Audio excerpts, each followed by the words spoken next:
ГСП онлайн. Городские новости сейчас. Пятница, 16:30. Памятник Александру Сергеевичу Пушкину.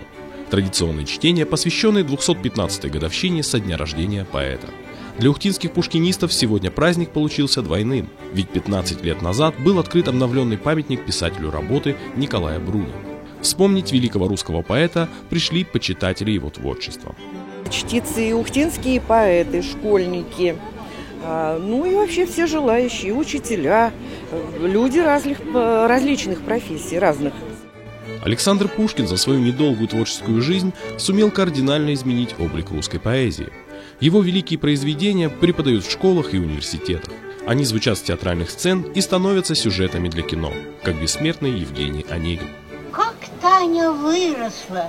Давно ли я, кажется, тебя крестила?